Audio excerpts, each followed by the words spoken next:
¿Pudieron hacer la lectura? Sé que de varios pusieron tarea hecha de lo que hubo que leer esta semana. Estuvo bastante interesante, la verdad. Fue muy linda la lectura, nos ayuda mucho a entender, ¿no es cierto?, los contextos de la vida de Abraham.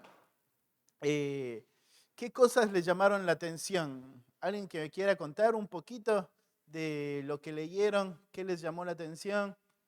¿Qué, qué ya sabían? ¿Qué no sabían? ¿Qué pudieron aprender? ¿Quién se anima a contarme un poquito?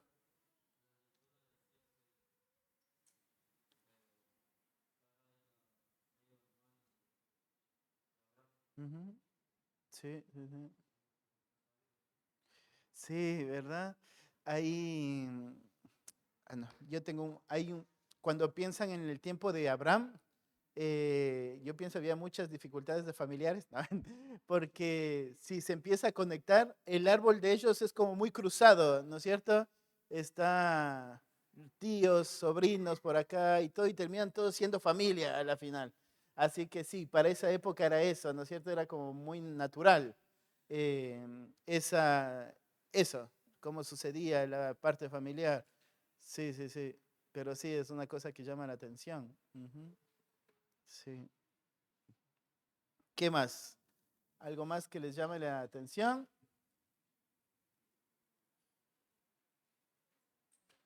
¿No? De la parte cultural,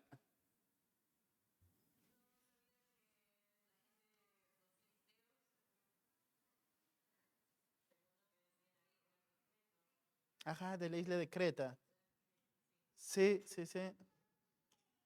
Sí, es una de las cosas, ¿no es cierto?, que vamos a ver también hoy. El tema de los filisteos es uno de los puntos donde la arqueología ha usado muchas veces para hablar de que muchas narrativas del Antiguo Testamento están fuera de tiempo, porque se les registra a los filisteos mucho más adelante en la historia, pero sí, llegaron a los bordes del Mediterráneo, pero vienen de la isla de Creta. Entonces, ellos son una civilización que se desarrollaron solos y muy rápido. Entonces, vamos a mirar que los filisteos tienen características propias y naturales, ¿sí? Buenísimo. Pero sí, es una de las cosas que nos llama la atención, de dónde vienen los filisteos. ¿Algo más que les haya llamado la atención? Si no, oramos y arrancamos este tiempo. Oramos. Ahí, Juanchi, ¿quieres orar para arrancar?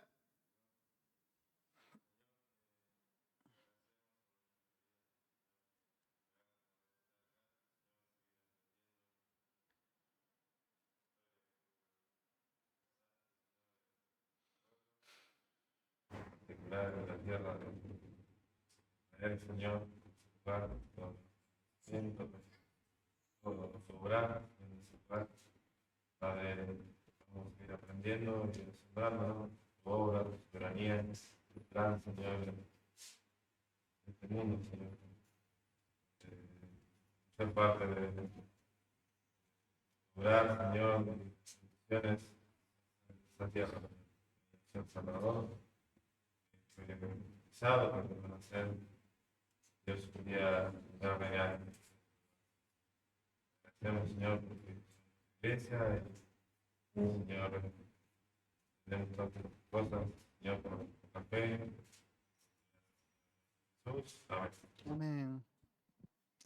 Bueno, ahí la semana pasada habíamos empezado a mirar acerca de Canaán, miramos la introducción y habíamos hablado, ¿no es cierto?, de que esta primera etapa de Canaán podíamos llamarlo como la edad de bronce y se dividía en tres tiempos: la edad de bronce temprana, la edad de bronce media y la edad de bronce tardía. Dijimos que la edad de bronce temprana nos va a hablar acerca de todos los sucesos, ¿no es cierto?, que vivió Canaán cuando se fue estableciendo como civilización, y que cuando va a haber un momento donde va a haber una crisis de hambruna en la región, va a haber un decaimiento social y político en Canaán, y entonces toda la parte de civilización se viene abajo y va a permitir el ingreso de los patriarcas, ¿no es cierto?, Abraham, Isaac, Jacob. Ellos van a vivir durante durante ese tiempo. Eh, perdón. Luego, cuando estudiamos esta época, nos ayudaba, dijimos la semana anterior, a poder mirar cómo la cultura o poder mirar la historia nos ayuda a entender con más claridad al momento de estudiar la verdad y las narrativas, porque la historia nos muestra mucho, ¿no es cierto?, de cómo se desarrollaban, cómo se desenvolvían, qué implicaba, ¿no es cierto?, que estos hombres se estén moviendo a través de las tres naciones grandes que había. Y cuando pensamos en cómo iban surgiendo estas tres naciones grandes, tenemos que pensar las tres en paralelo, ¿sí? Ahorita estamos viendo Canaán, ya vieron Egipto, ¿no es cierto? Ya vieron Mesopotamia. ¿Egipto ya vieron? Sí, ya vieron Egipto. Sí, ya vieron Egipto. Egipto, Mesopotamia, y están las tres civilizaciones creciendo al mismo tiempo, pero cada uno con su característica natural. ¿Se acuerdan que les explicaba la semana anterior que Egipto, una de las características de cómo creció como nación, era este encierro natural que tenía, sus paredes naturales que no permitía que mucha gente esté ingresando, iba a hacer que se desarrolle muy rápido, ¿sí? Van a adoptar como lengua natural en un momento el arameo, van a establecer muchas cartas de tratados, cartas comerciales, en el ejército se va a desarrollar muy rápido. Entonces vamos a mirar que las otras naciones va a haber muy seguido cartas de ayuda a Egipto para que ellos vengan a socorrer cuando las otras naciones estaban intentando invadir o atacar, porque Egipto había crecido muy rápido en su poder. Uno de los problemas, no sé si se recuerdan, de Egipto es que al tener a los faraones como dioses, cada vez que había un decaimiento en la tierra por alguna crisis, el faraón cada vez iba perdiendo más poder y llegó un momento, ¿no es cierto?, el faraón ya no era reconocido como Dios y empieza una época de decaimiento de Egipto. Antes de esa época de decaimiento, Egipto va a estar muy firme en esta zona de Canaán. Eh, entonces, vamos a ver que el pueblo de Israel tiene mucha interacción con Egipto. Canaán como nación va a tener mucha interacción con Egipto y lo vemos en nuestras narrativas bíblicas, ¿no es cierto?, que hay mucha interacción. Pero por el otro lado, también se estaba formando, ¿no es cierto?, todo lo que es Mesopotamia, Acadia, Sumeria, Babilonia, ¿no es cierto?, Asiria, van a estar los medos, los persas, están todas las naciones formando y van en un momento a interactuar entre todos, ¿sí? Pero lo que nos debe llamar la atención es cómo Dios eligió, lo vimos en la primera clase, de manera estratégica a Canaán como el centro. Por un lado, podríamos pensar, ¿no es cierto? Si Dios hubiera querido formar más rápido un pueblo para sí, hubiera sido bueno que los ponga en Egipto, porque crecían con una cultura natural, adorando a un solo Dios, no había forma de contaminarse, ¿verdad? Los hubiera puesto ahí, total, ¿no es cierto? Formaba su pueblo más rápido. Pero los puso en la mitad, donde iban a ir y venir todos los pueblos. ¿Se acuerdan cuál era el propósito para que Canaán esté en el medio?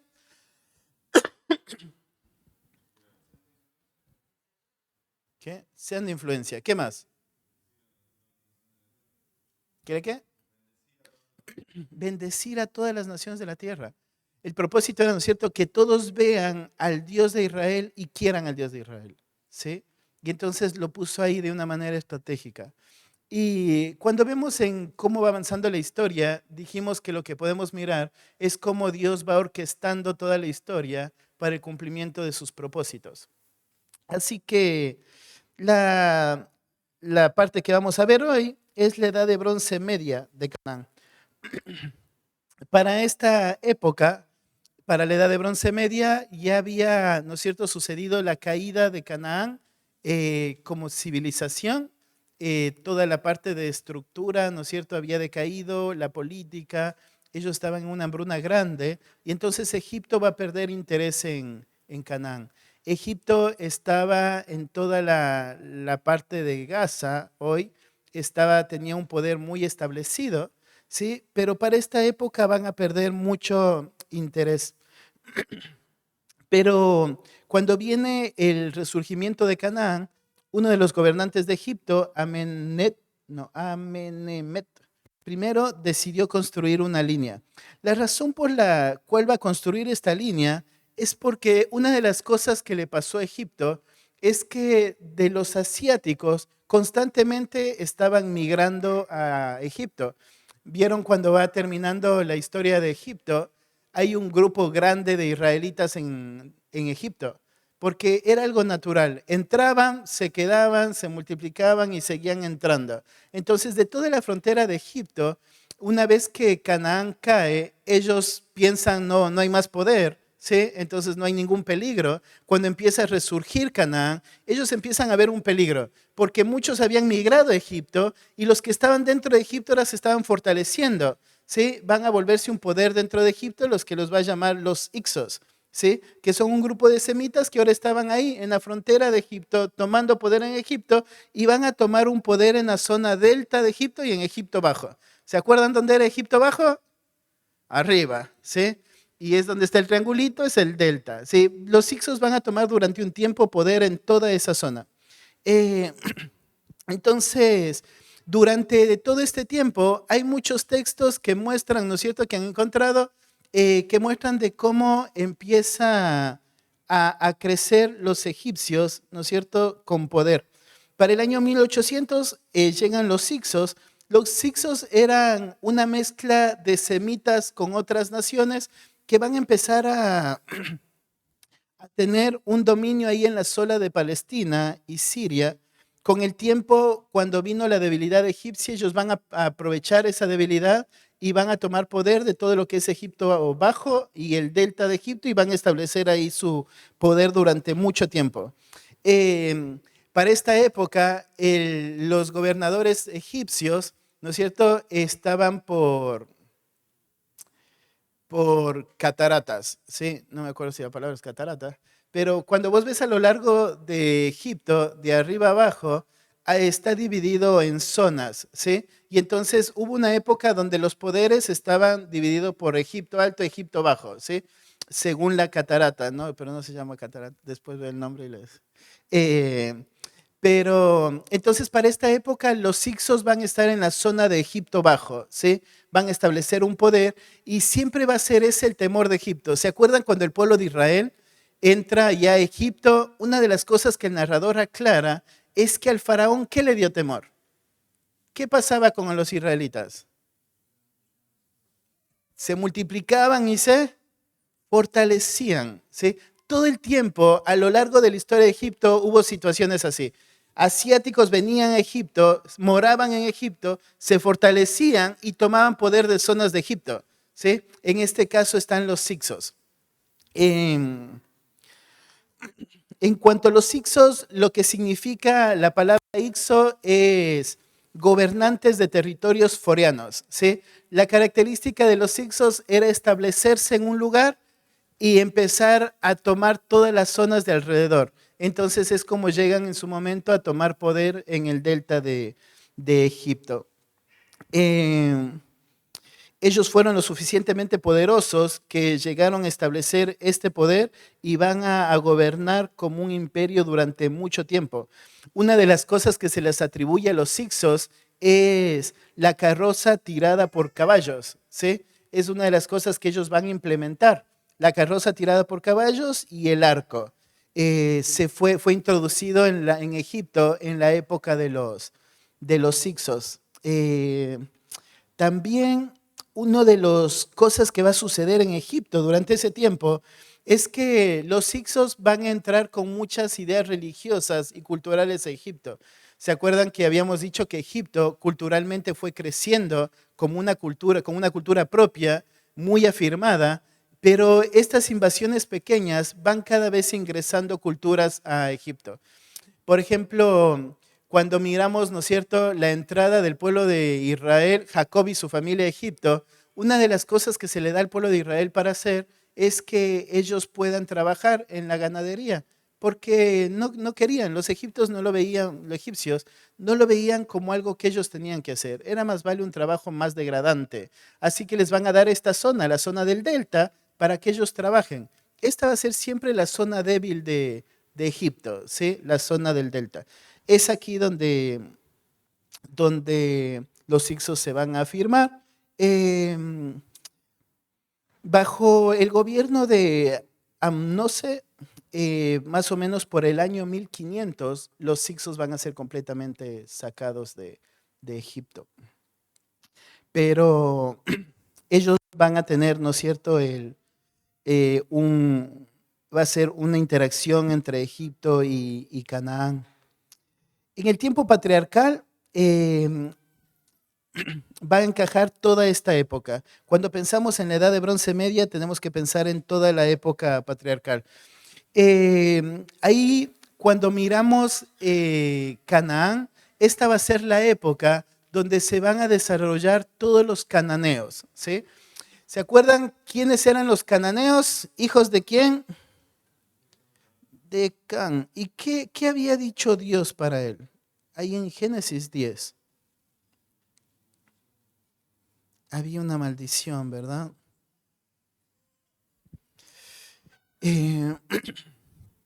Dice, los hijos de Cam, Génesis 9, aquí está. Maldito sea Canaán, siervo de siervos será sus hermanos. Dijo más, bendito por Jehová mi Dios sea Sem, ¿no es cierto? Dios iba a ser el Dios de Sem, y sea Canaán su siervo. Engrandezca Dios a Jafet, y habita en las tierras de Sem, y sea Canaán su siervo. Y vivió Noé después del diluvio 300 años. Había una maldición marcada para el pueblo de Canaán, y era, ¿no es cierto?, que ellos iban a ser eran malditos por Dios. Entonces, para esta época, vamos a mirar cómo se va a ir todos estos grupos desarrollando en la zona de Canaán. Una de las cosas que va a suceder para esta época es que la vida nómade va a permitir que los grupos estén yendo y viniendo, pero también va a mostrar que dentro del territorio de Canaán no van a ser ya todos los cananeos, sino va a haber esta diferencia, ¿no es cierto?, donde van a estar los heteos, jebuseos, todos los eos, ¿no es cierto?, que se van a ir dividiendo dentro de Canaán. ¿Se acuerdan que desde el inicio una de las características de comunidad es que se agrupaban por necesidad y para formar culturas naturales, ¿sí? Entonces estaban como el grupo de los ganaderos, ¿sí?, el grupo de los alfareros. Y entonces eso era lo natural y trabajaban en un bien común, entonces se formaba una civilización. Entonces vamos a ver que cada uno de estos grupos de cananeos tienen características propias. Y vos miras en la escritura y cada uno de ellos tiene características naturales que han ido desarrollando como comunidad. Entonces, dice, si seguimos la cronología bíblica, vemos que Abraham entró en la tierra justo después del 2100, cuando la vida urbana había casi desaparecido, habíamos dicho la vez anterior.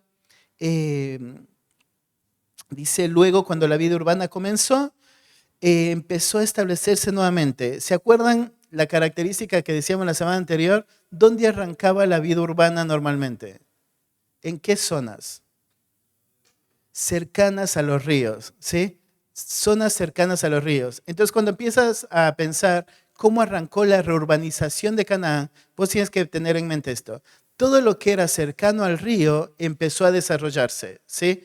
Todo lo que estaba más lejos del río, entonces seguían todavía viviendo vida nómade. Por eso vamos a ver, por ejemplo, los amorreos. Ustedes van a ver ahí en el mapita, hay amorreos en diferentes lugares, ¿sí? Y van a tener no solamente en diferentes lugares, sino que están amorreos que están bajo diferentes gobernadores, ¿sí? En el mapita que tienen más abajo. Entonces, van a ir creciendo, ¿no es cierto?, en la vida urbana, van a arrancar desde esa zona y para la época del 1800, más o menos, la vida nómade se empezó a hacer más difícil porque había esta emigración constante, ¿no es cierto?, donde la gente estaba yendo y viniendo a Egipto. En el tiempo que Abraham vivió en la tierra, interactuó con numerosos grupos, ¿sí?, que va a ser esto de los cananeos. Ahí en Génesis 10 y en Génesis 26,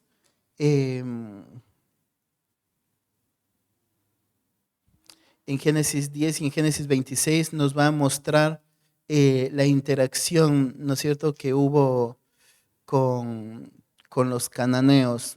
Vamos a Génesis 10.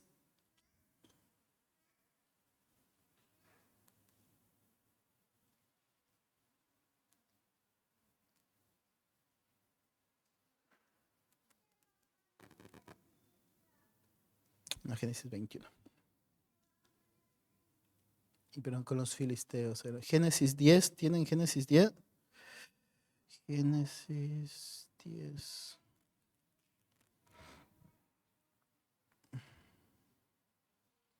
Dice, y Canaán engendró a Sidón, su primogénito, a Ed, al Jebuseo, al Amorreo, al Gergeseo, al Ebeo, al Araseo, al Cineo, al Arbadeo, al Semareo, al Amateo, y después se dispersaron las familias de los cananeos. Y fue el territorio de los cananeos desde Sidón hasta Gerar, hasta Gaza, y en dirección de Sodoma y Gomorra, Adma, Seboim, hasta Laza. Estos son los hijos de Cam por sus familias, por sus lenguas, en sus tierras, en sus naciones. Entonces, ¿vieron esta aclaración que hace el narrador? Están todos los hijos de Canaán, pero él marca esta división que ahora hay entre los hijos de Canaán, ¿sí? ¿Cómo están divididos? Están divididos por familias, por lengua, ¿sí? Por la tierra en naciones. Entonces, mientras Abraham está viviendo ahí toda esa época, ¿no es cierto?, donde se está decaimiento de la sociedad y reurbanización de Canaán, estos grupos van a empezar a cohabitar junto con Abraham, o Abraham va a empezar a cohabitar junto con ellos, y ellos van a empezar a vivir de esta manera, ¿sí? Dijimos lo natural de cómo arranca una comunidad, ¿sí? Van a estar unidos por sus lenguas, ¿no es cierto?, lo que hacen, en la zona donde viven, y luego van a establecer los dominios o los gobernantes. Entonces, esa sería la forma en cómo ahora Abraham va a estar habitando con ellos. Y entonces acá, ¿no es cierto? Si nos ponemos a pensar lo que implicaba para el pueblo de Israel, al escuchar esta historia es llamativo porque Dios había dicho que eran malditos y que para ellos poder tener la tierra, ahora tenían que entrar y matar a todos ellos. Pero ahora vemos que acá, al padre de todos ellos, a quien les está contando la historia, no entró y mató. ¿Sí? ¿Qué hizo? Entró y habitó en medio de ellos. Entonces, el narrador va a avisar, ¿no es cierto? Va a ir mostrando cómo Dios en un momento dijo, ahora es el tiempo, ¿sí? Ahora es el tiempo de matar a Canaán. Entonces, no es que Dios se había olvidado lo que había prometido, no era el tiempo de hacerlo, ¿sí? Pero Dios le está mostrando cómo este hombre de fe va a habitar en medio de ellos. Por medio de las historias y las interacciones que tiene Abraham con ellos, Dios no solo Abraham, Isaac, Jacob, Dios le va a mostrar al pueblo de Israel todos los peligros que hay habitar en medio de los pueblos que él dice que tienen que salir, en medio de los pueblos que él dice que pecan y van a pecar hasta el punto de que Dios dice es el momento de entrar y matarlos. Y los tres hombres de fe van a tener constantemente interacciones que el narrador nos la va a mostrar. Nos va a mostrar, ¿no es cierto?, cómo estos hombres interactúan con los que están ahí en el pueblo y traen peligros, ¿no es cierto? Están las batallas que va a haber, los conflictos, están, ¿no es cierto?, Isaac con el filisteo engañador. Hay muchas interacciones con estos pueblos que va a mostrarnos, ¿cierto? Esto es el hombre de fe, habitando en la tierra con los hombres que un día van a tener que salir. Ahora, para el pueblo de Israel, escuchar esta historia debe haber sido raro, porque Moisés, ¿no es cierto?, les está llevando a la tierra prometida donde tiene que entrar y matar a todos ellos. Pero les está contando, ¿no es cierto?, cómo sucedió, cómo llegamos hasta este lugar. Así que ahora está Abraham habitando en la tierra prometida, ¿no es cierto?, sin nada de lo que Dios les había prometido, llena de personas que Dios dice van a tener que matarlas, ¿sí? Pero está ahí el hombre de fe viviendo en medio de ellos. Y van creciendo, ¿no es cierto?, todos estos grupos étnicos. Eh, Después se van a dividir todos estos grupos, ¿no es cierto? Como nos decía Génesis, y van a controlar regiones específicas. Los cananeos, dijimos, ¿no es cierto? Viene de Canaán, los ancestros de los cananeos eran hijo de Cam, hermano de Misraim, que son los que se van a ir para el lado de Egipto. Em, la cualidad de los cananeos es, van a ser un pueblo extremadamente inmoral. ¿Se acuerdan cuando Moisés está aclarando cómo no debe vivir el pueblo de Israel? Y habla acerca, ¿no es cierto?, de las leyes de la santidad en el área moral. Todo el tiempo, como arranca es, no hagan como los cananeos. Y entonces arranca, ¿no es cierto? Ninguno se casará, ninguno se acostará con su hermana, ninguno como madre. Y entonces empieza a decir, todo esto es lo que ellos hacían, ¿sí? La característica de los cananeos había llegado a tan punto de degradación en el área moral que Dios, para poder decir al pueblo de Israel lo que no tiene que hacer, va a decir, no hagan como ellos, ¿sí? Si ustedes piensan qué es lo que un hombre puede hacer en el área inmoral, véanlo a ellos y no lo hagan, ¿sí? No hagan lo que ellos hacen, no hagan, ¿sí? Y uno piensa, ¿no es cierto? No, pero ¿cómo puede ser posible? Sí, mírenlos a ellos, no lo hagan, no lo hagan. Llegó al colmo su pecado, ¿sí? No lo hagan y va a ser la característica de estas naciones, ¿sí? Su degradación en esta área específica, en la parte moral. ¿Sí? Va a ser una de las características de ellos. Va a ser, ¿no es cierto?, por donde va a venir el juicio de Dios por medio del pueblo de Israel hacia ellos. Va a ser la característica de estas personas. Ellos vivían en una adoración al sexo y entregaban sacrificios de niños para sus dioses. Entonces, cuando pensamos, ¿no es cierto?, en los cananeos, tenemos que pensar no solamente en cómo Dios va a cumplir su propósito de juicio, sino que tenemos que tener en mente, ¿no es cierto? Ellos no llegaron a ser de esta manera porque Dios lo maldijo, ¿sí? Ellos llegaron a ser de esta manera por lo que había en su corazón, ¿sí? Y ese va a ser el camino que Dios va a usar para traer el juicio. Pero no son, ¿no es cierto?, la víctima de Dios. No es que Dios los maldijo y por eso ellos son así. No, ellos tuvieron muchas oportunidades, ¿sí? Ellos, ¿no es cierto?, van a vivir de esta manera por la bajeza de su corazón. Es por cómo arrancó todo, ¿sí? Fue de él, de su padre, ¿no es cierto?, que viene este pecado hacia Noé. Entonces, no arranca por la maldición de Dios, arranca, ¿no es cierto?, por lo que hay en su corazón, el desenfreno en los deseos de su corazón. Y va a ser la característica. Vieron que más adelante se va a usar a Sodoma como un término para referirse a esta depravación sexual. Se va a usar a los corintios para referirse, ¿no es cierto?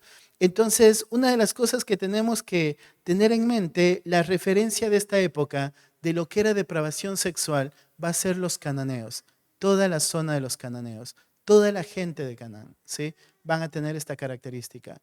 Y va Dios y Moisés va a mostrar al pueblo de Israel, ¿no es cierto? No sean como ellos. Este término de cananeos va a referirse, a usarse en dos sentidos. El primero para a todos los que vivían al oeste del Jordán, ¿sí? Se va a usar para ellos, pero también va a usarse para referirse a los que vivían junto al mar o en la ribera del Jordán. Entonces va a tener estos dos usos a lo largo de la narrativa. Por un lado se va a referir a todos los que viven en la zona del oeste del Jordán y para otro lado todos los que están solo ahí, en el sector más cercano del río Jordán. Los cananeos van a hablar idiomas semita. ¿Se acuerdan que, bueno, más adelante, y se les va a atribuir a los cananeos la invención de la escritura alfabética de los griegos, ¿sí? Que los griegos luego la adoptaron. ¿Se acuerdan cómo arrancó toda la escritura? ¿Quién recuerda? Método cuneiforme. ¿Qué era el método cuneiforme? ¿Se acuerdan? Una tablilla de arcilla y ¿qué más? ¿Con qué escribían? Un punzoncito triangular, ¿verdad? Y era todo en códigos. Eso va a arrancar en Acadia, ¿sí? En Sumeria, perdón. Luego, cuando Acadia va a tomar a Sumeria, la frase es, ¿no es cierto?, que Acadia conquistó a Sumeria militarmente, pero Sumeria conquistó a Acadia culturalmente. Entonces va a arrancar de ahí toda la parte de lengua, pero el lenguaje semita va a ser una lengua que va a ser muy usada, ¿sí? Asimismo, el arameo. Entonces, muchos le dan, ¿no es cierto?, a la lengua semita y a su invención ya de una escritura alfabética, de un lenguaje más ordenado, como la base para lo que los griegos van a tomar más adelante como su escritura, ¿sí? ¿Qué más? Vieron que cuando vienen los asirios a hablar con el rey Ezequías, él les pide que no hable en arameo, ¿sí? Para que que le hable en arameo para que el resto no entienda, ¿sí? Porque esa sí va a volver más adelante la lengua comercial. Entonces, los cananeos, toda la zona de Canaán, van a tener su lenguaje natural, pero el arameo va a ser la lengua universal, sería como hoy el inglés, ¿no es cierto? Y es, háblame en este idioma si el otro no entiende. Entonces, los lenguajes iban a irse desarrollando, pero había un lenguaje que es el que iba a gobernar o es el que se iba a usar para todo. Pero acá Canaán va a desarrollar su lenguaje y va a ser el usado como base para lo que más adelante va a ser el griego, ¿sí? Ahí tienen el mapita de las naciones, dice que habrían de ser expulsadas en la tierra prometida. Entonces, si pueden mirar, ahí los amorreos, ¿se acuerdan quién era amorreo? ¿Leyeron el apunte? ¿Quién era amorreo? ¿Qué rey era amorreo? ¿Recuerdan? Hammurabi. ¿Quién era Hammurabi? ¿Se acuerdan quién era Hammurabi? Ajá, el que estableció el código Hammurabi. ¿De dónde era Hammurabi?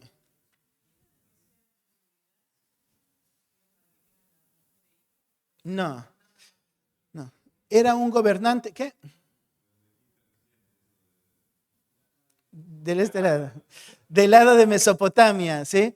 Él va a establecer un poder fuerte del lado de Mesopotamia porque a él se le va a atribuir el haber establecido un código civil, el primer código civil. Muchos dicen que no fue él quien lo estableció, sino que tomó varios códigos y los unificó, pero él es el que se le atribuye. Hammurabi era amorreo, ¿sí? Los amorreos van a habitar mucho aquí en la tierra de Canaán. Una de las características de los amorreos es el poder que lograban imponer constantemente. Por eso, cuando miras del lado de Mesopotamia, Hammurabi era muy astuto. Hammurabi era uno de los hombres que fue más hábil en la parte de guerra y estrategia. Él tomó, ¿no es cierto?, del dios de la época y dijo que él mismo le había ordenado para que sea el gobernador. Entonces esto va a hacer que toda la nación decida obedecer a Hammurabi. Pero Hammurabi sería uno de los representantes, ¿no es cierto?, más conocidos de los amorreos. Los amorreos son descendientes de Canaán, como nos dice ahí en Génesis 10. Una de las características de los amorreos es que se mezclaron muy rápido con los semitas desde muy temprano en la historia. La cultura de ellos se va a desarrollar en la región norte de Palestina, dice, pero antes del 2500 estaba desapareciendo del sur en el sur de Mesopotamia, apareciendo en el sur de Mesopotamia. Es aquí, ¿no es cierto?, donde yo les decía, hay que verlo todo en paralelo. Porque uno piensa, ¿no es cierto?, si los amorreos se desarrollaron en Canaán ¿cómo es que Hammurabi establece poder en Mesopotamia? ¿Sí? Y entonces vemos esto, los amorreos van desarrollando su poder, ¿sí? Pero luego las naciones lo que iban haciendo es llegando a otros lugares. ¿Se acuerdan que dijimos que la característica de la Edad de Bronce era como las tomas en las villas, viste que va en los barrios, que alguien llega, planta su casa y es su terreno, ¿no es cierto? Y empieza a construir alrededor. Era la característica, ¿no es cierto?, de cómo llegaban.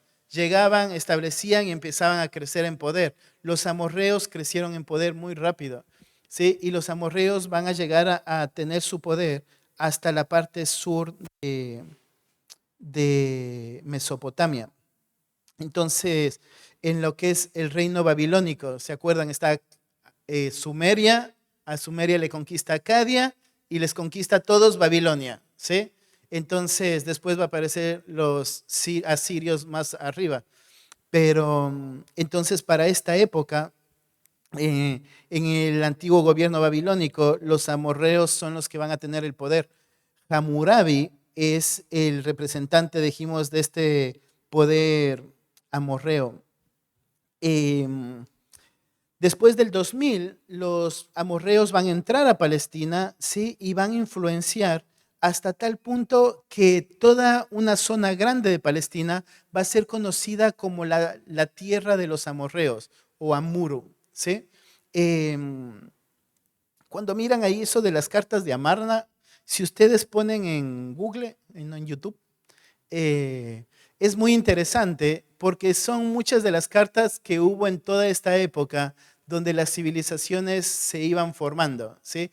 Y hay muchos datos que para la arqueología, los que están buscando, ¿no es cierto?, todos los aspectos bíblicos o la historicidad, ha sumado mucha información y mucha cultura, muchos detalles, y uno sería este, ¿no es cierto?, de cómo los amorreos fueron una de las naciones cananeas, uno de los grupos cananeos que tomó mayor poder durante mucho tiempo en la zona de Palestina. Y entonces por eso no nos debe de llamar la atención que Abraham interactuó con ellos, ¿no es cierto? No nos debe llamar la atención el poder grande que tuvo, la influencia que tuvo. No nos debe llamar la atención, ¿no es cierto?, cómo es que Abraham llegó a obedecer el código Hammurabi, porque había un poder grande, ¿no es cierto? Ellos tenían un poder grande, los amorreos habían establecido un poder, que el código Hammurabi se había vuelto la ley social, ¿sí? Entonces, es la interacción que van a tener con los pueblos. Hasta ahí, ¿alguna pregunta? No, déjenme ver si me estoy olvidando algo de los amorreos.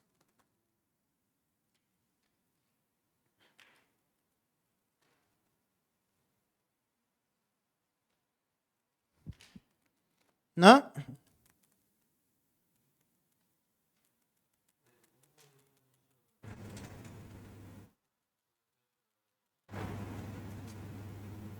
Cuatro que llevaste por ahora, eso como ves más adelantados, los libros artistas, de la cultura nueva. Una de las cosas que va a suceder con todos estos grupos étnicos es que va a venir desde Mesopotamia esta tradición de los dioses territoriales. Creo que ya lo vieron en algún momento, pero ¿se acuerdan más adelante en la historia cuando está dividido el reino del norte y el reino del sur? El reino del norte decide que va a adorar solo, el reino del sur decide que va a adorar solo a Dios, pero el reino del norte toman una decisión diferente. ¿Sí? Adoren a cualquiera de sus dioses, pero adoren a Jehová. Dice, ¿cómo? Y es porque había algo que se fue formando a lo largo de la historia, conocido como dioses territoriales. Entonces, cada grupo étnico va a tener un dios a quien adorar, ¿sí? Y ese dios se va a respetar. Entonces, a lo largo de la historia, lo que van a pensar, ¿no es cierto?, es donde yo me muevo, no solamente me muevo yo, sino que nuestro Dios viene con nosotros. Y va a haber esto de cultura de dioses. Por eso es que cuando se habla más adelante de Abraham, se va a hablar como alguien que adoró a otros dioses, ¿sí? Porque para la época en la zona de Canaán, cada etnia que se iba formando va a tener su dios territorial, ¿sí? Va a tener su dios que lo defiende. Entonces todos pensaban que hay una deidad, ¿sí?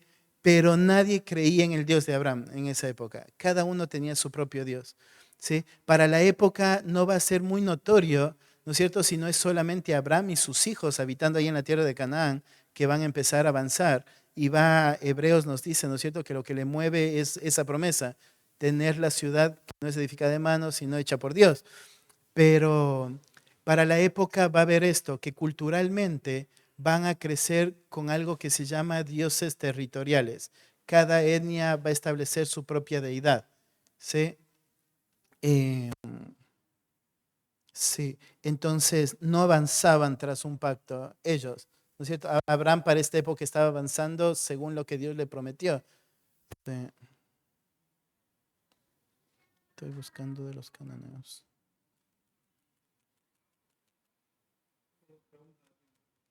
Si puedo, te contesto. Todos los pueblos eran conscientes de que iban a ser destruidos. Porque como se narra, hay mucho que narra que es de la tradición oral.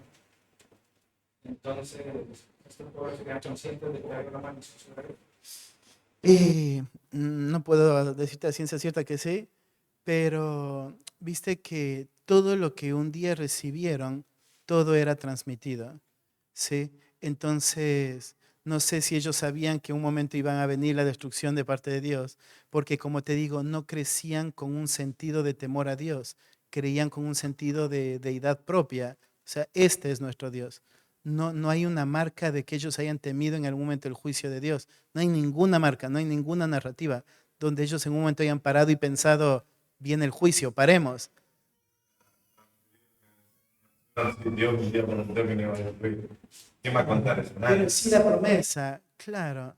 Pero sí la historia, porque Moisés le está contando. Del lado de.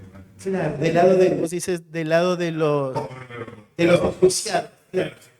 ¿Qué me están contando? ¿Qué esperanza de vida tendrían? No, vamos a ser destruidos en cualquier momento.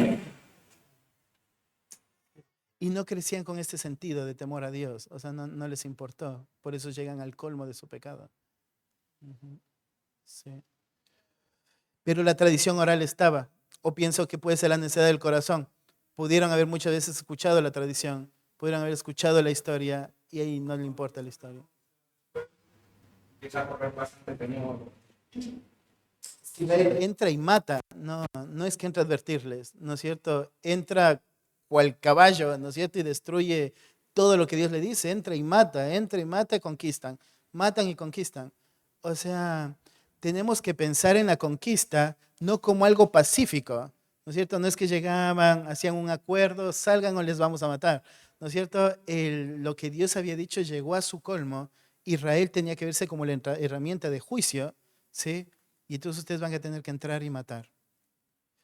Entonces, por ejemplo, cuando piensas en la historia de Noé, le ayuda al pueblo de Israel, ¿no es cierto? ¿Qué es lo que significa que un hombre sea la herramienta de juicio de Dios? Cuando piensas, ¿no es cierto? Noé diciéndole a todos los pueblos, Dios dice que crean que entren, ¿no es cierto? Dios va a destruir todo, entren. Entonces, Noé iba a convertirse en este instrumento. Y ahora el pueblo de Israel va a ser ese instrumento, va a tener que entrar a la tierra prometida y matar. O sea, eso es lo que va a suceder. Dios no va a destruir más todo el mundo solo por alguien que decidió llegar al colmo de su pecado. Ahora el pueblo de Israel iba a ser la herramienta de juicio, iba a entrar y matarlos, sí, a todos. No entraban en son de advertencia. O sea, ellos entraban a la conquista. Sí, sí, sí. Sí, no. Sí.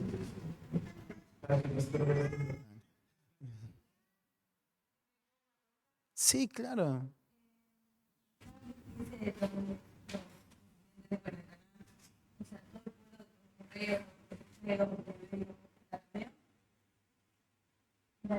Bueno, todos te llegan a ser destruidos, sí.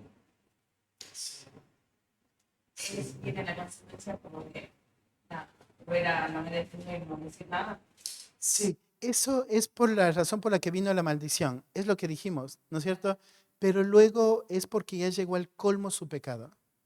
Entonces, lo que tenemos que ver no es a un Dios tirano, ¿no es cierto? Que Dios está, ¿no es cierto?, frotándose las manos esperando que llegue el momento de establecer su juicio. Tenemos que ver a un Dios justo, un Dios que, como decía, pudo haber matado al pueblo de Israel, a los cananeos antes, ¿sí? Pero Dios lo que va a mostrar y la narrativa lo que va a mostrar es cómo va a ir avanzando el pecado. La narrativa lo que va a mostrar es que ahora es el momento. O sea, su pecado llegó a tal punto que ahora es el momento. ¿Sí? No es un Dios que está frotándose las manos esperando de ya llega el momento, vamos a matarlo. No es un Dios tirano, no es un Dios que ordena matar con deleite, ¿no es cierto? Sino que es su juicio, su justicia. No tendríamos que pensar un Dios que se deleita en esto. Él se deleita en la santidad. Él conoce, ¿no? Él conoce el corazón del hombre. Él conoce que el corazón del hombre está de continuo al mal. Entonces, por eso Él hace esta promesa. No los voy a raer más de la tierra, porque el corazón del hombre está de continuo al mal. O sea, si no, cada vez que sucediera, destruir todo nuevamente. No, entonces, Naciones que vivían felices, contentos, todos unidos, una linda familia, y Israel interrumpe eso. Sino que era, no solo moralmente, sino que eran tiranos entre ellos mismos. Se destruían unos a los otros, no era que había una hermandad y todos vivían felices, solo que tenían inmoralidad sexual. sí, aún si hubieran vivido en hermandad como naciones, o sea, como naciones vivían firmes, ¿sí? No tenían la misma relación con el resto de naciones, ¿no es cierto? Pero aún si hubieran vivido en hermandad, ¿no es cierto? En un estado bueno, donde vos dicen, estamos contentos con esto, que es lo que el pecado te hace pensar, ¿sí? El juicio de Dios iba a venir por su pecado. El juicio iba a venir por el pecado. La maldición había sido dada. Lo que el narrador está mostrando, ¿no es cierto?, al pueblo de Israel que ahora va a tener que entrar y matar, no es que Dios se goza en matar. Tienen que entrar y ser la herramienta de juicio de Dios. Ellos pecaron desde el principio. Su padre pecó desde el principio. Ellos recibieron la maldición y ahora ven el fruto. ¿Sí? Ven el fruto. Y eso es lo que recalca el narrador. O sea, como su padre inició, ellos están llegando a su colmo. ¿Sí? Ellos están llegando a su colmo y ahora Dios quiere traer el juicio.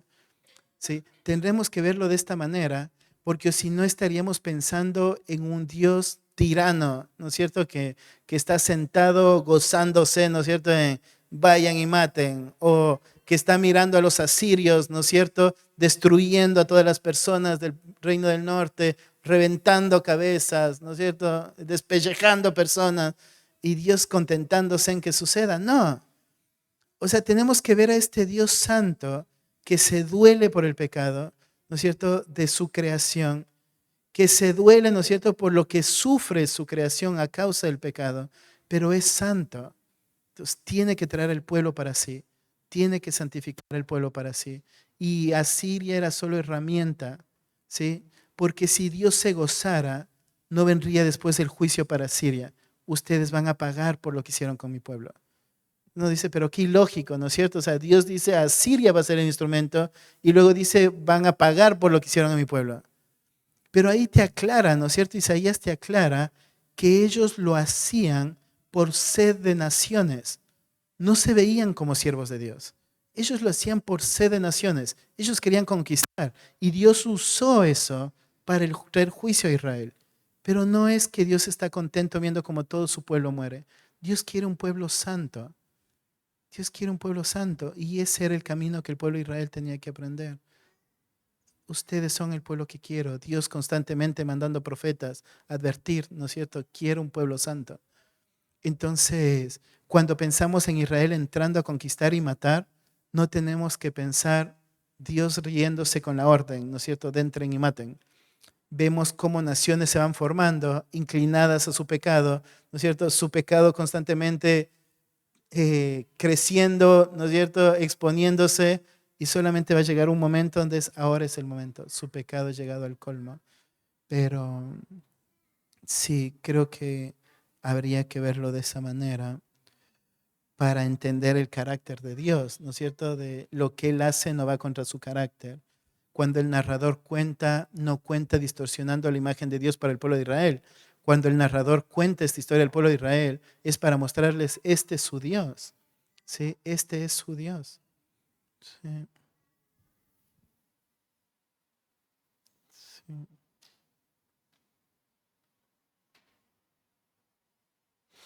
¿Alguna otra pregunta?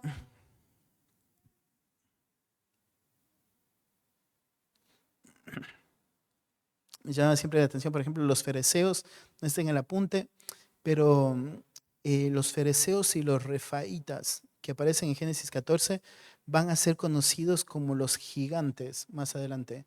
No aparece en el apunte, pero para que lo tengan en mente, por ejemplo, de lo que les decía, cada nación, cada uno de estos grupos va a crecer con características propias y de estos dos grupos su característica es su tamaño, ¿sí? Va a ser conocido como los gigantes y la tierra donde habitan va a ser conocido como el Valle de los Gigantes, que se nombra en Josué, ¿sí? Dice, cuando dice el Valle de Hinnom, ¿sí? Es esta zona donde están habitando todos ellos y su característica era gente grande. Entonces, eso es importante porque cuando entran los espías, ¿qué es lo que los espías dicen cuando regresan? ¿Qué hay? Hay gigantes, ¿no es cierto? Entonces, ¿había gente grande? Sí, había gente grande. En ese valle había gente grande, pero no eran gigantes a modo de indestructibles, pero aún si fueran gigantes a modo de filisteo, que eran grandotes, yo siempre cuando hablo con el Maticín, digo, por ejemplo, yo pienso en un filisteo y pienso sería como una familia poje, ¿no es cierto? Porque no había pequeños. La característica de los filisteos fue siempre gente de mar, ¿no es cierto? Gente de agricultura, gente de forjar armas, ¿sí? Y grandotes. Entonces, cuando pensamos, ¿no es cierto?, en el pueblo de los filisteos enfrentándose al pueblo de Israel, tenemos que ver la magnitud no solo en tamaño, sino la diferencia en fuerza, en características, tamaño, ¿no es cierto?, en estructura. Entonces, tenemos que pensarlo de esa manera. Y acá cuando entran, ¿no es cierto?, los espías y miran gente grande, porque hay un valle que era conocido como el Valle de los Gigantes, donde había gente grande, que era una de las características de estos grupos. Así que eso también para considerar en cuanto a estas diferencias. Los filisteos, tanto Abraham como Isaac tuvieron encuentros con los filisteos. Ahí Abraham tiene dos encuentros. Vamos a ver en Génesis 21. Un encuentro tiene Abraham aquí en Génesis 21 y luego Isaac en... A ver, Génesis 21. No, 21.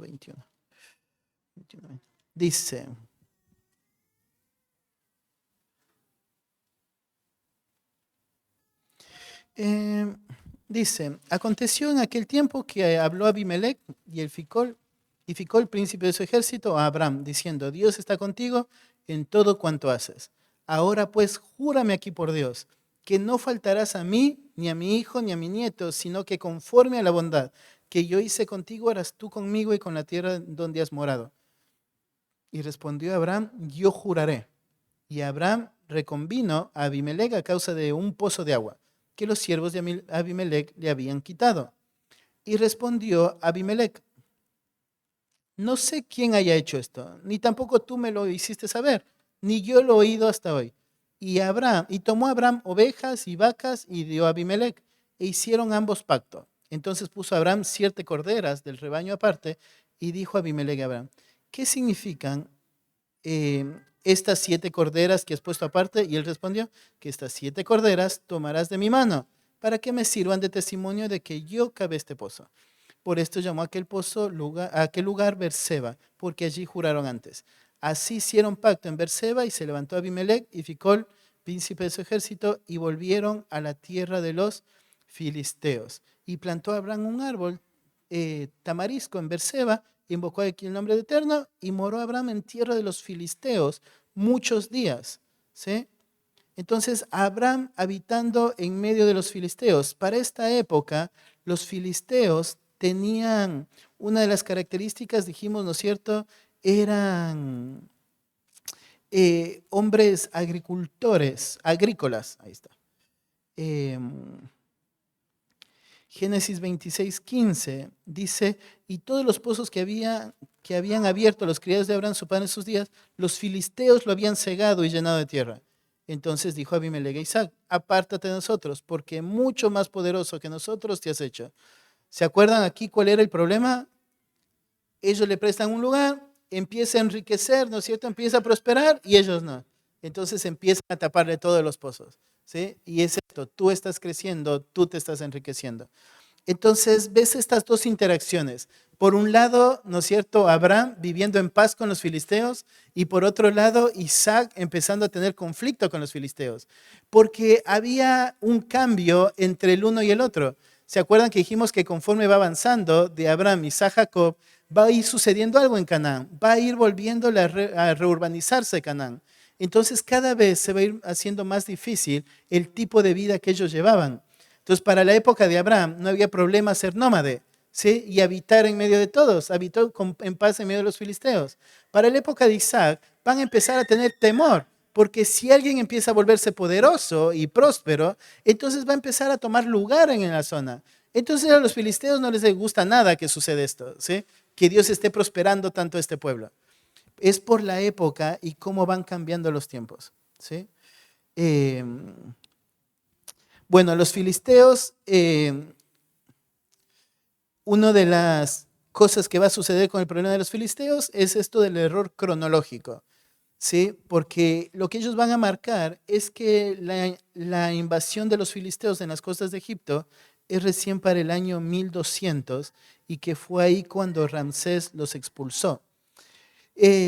Pero cuando pensamos, ¿no es cierto?, en cuanto a lo que la Escritura dice acerca de los filisteos, lo que tenemos que tener en mente es que la Escritura nos marca de que los filisteos no son de la costa, ¿sí?, sino que vienen de Creta. Entonces, lo que registra la historia son invasiones que los filisteos hacían a las costas del Mediterráneo, pero no era el lugar donde se desarrollaron. Ellos se desarrollaron en la isla de Creta y vas a ver a lo largo de la historia de cómo ellos van tomando zonas.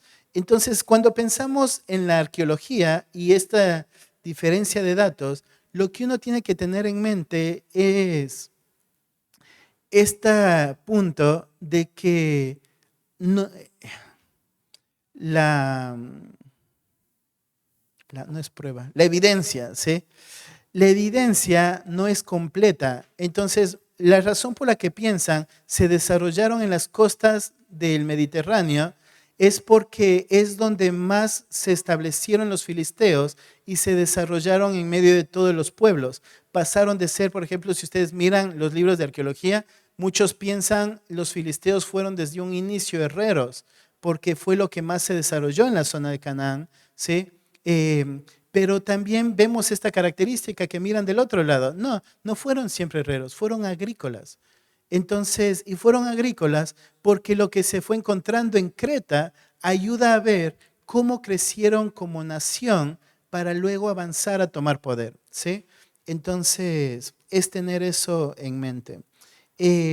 También la palabra filisteo era usado para hablar de la gente del mar.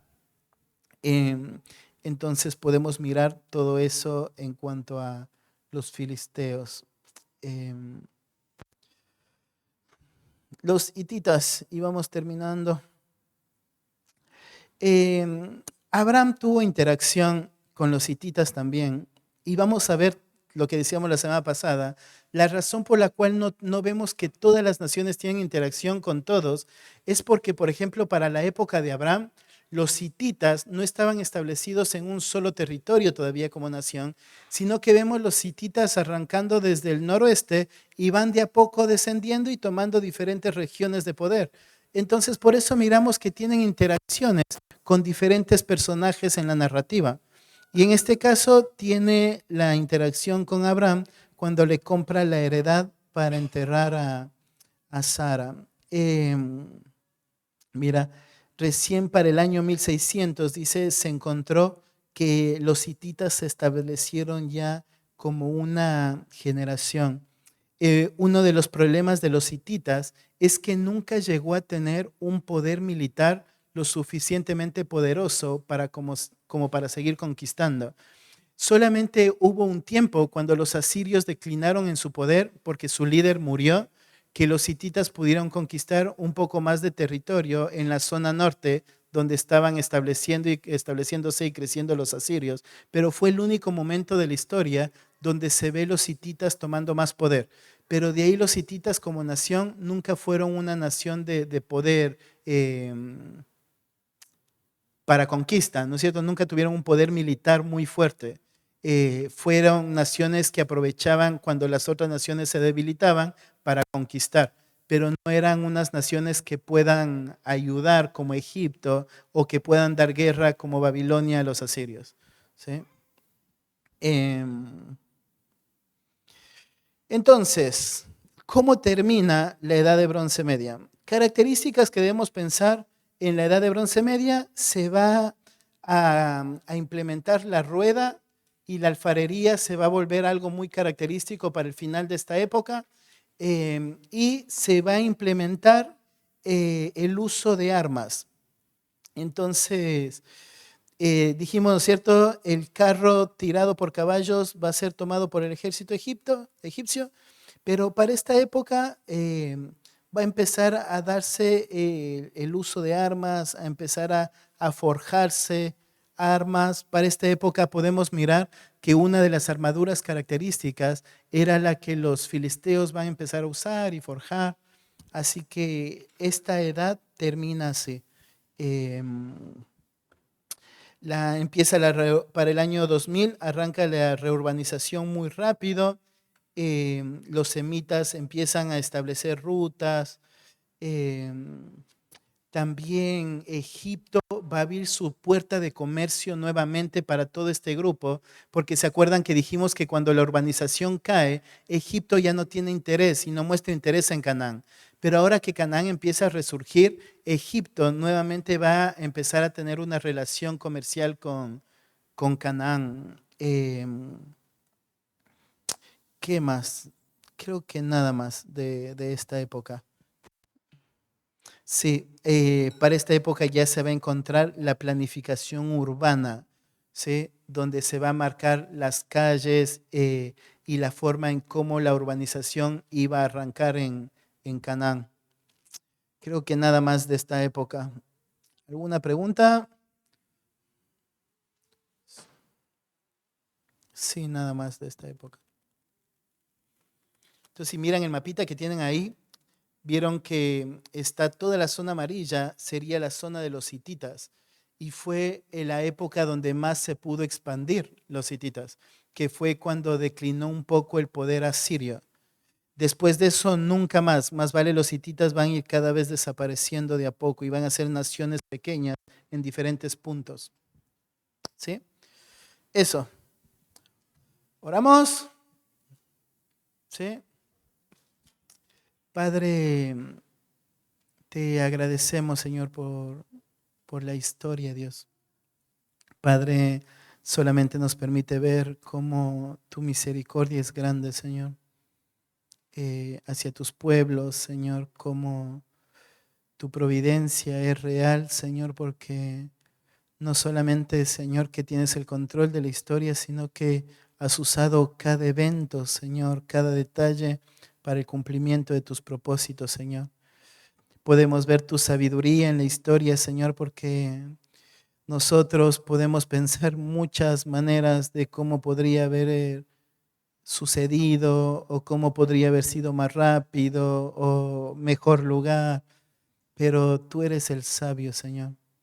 Tú sabes lo que quieres y sabes cómo lo haces, Señor, porque tú puedes ver toda la historia, Señor. Padre, tú eres eterno, Dios, tú no vas conforme a nuestro tiempo, tú lo conoces todo, Señor, y te agradecemos porque cuando vemos la historia podemos ver, Señor, tu mano poderosa obrando, Señor, no solamente llevando y formando tu pueblo, sino aún moviendo corazones, santificando, Señor, y un pueblo para ti mismo, Señor. Te agradecemos, Padre, porque podemos ver, Señor, la vida de Abraham y de sus hijos, Isaac, Jacob, Padre, y vemos que crecieron, Señor, en medio de enemigos. Crecieron, Padre, en medio de pueblos que no te temen, Padre, que buscaban solamente sus dioses, satisfacer sus deseos.